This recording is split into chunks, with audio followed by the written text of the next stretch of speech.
Gandang araw!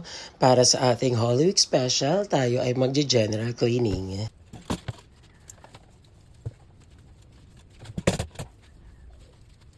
Naka-fast forward na nga ito dahil baka abutin tayo ng 3 araw kung hindi. Pagkatapos ko nga linisin ng sala ay ang mga kwarto naman ang sinunod ko. Tinanggal ko ang mga punda at pinalitan ko ang mga sapin ng kama.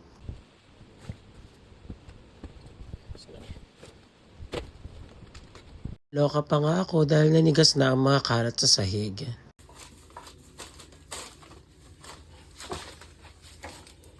Hindi po abandonadong bahay ang nilinisan ko, sadyang wala lang naglilinis.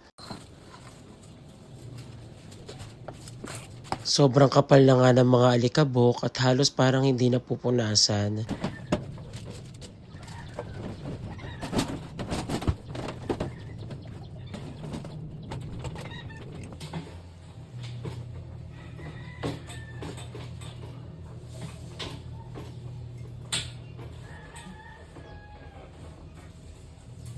Matapos nga sa loob ng bahay ay naglaba rin kami at nagpatulong na ako dahil di ko na kaya. Naubusan pa nga ng tubig kaya itutuloy na lang bukas ang paglalaba. Hanggang dito na lang, bye!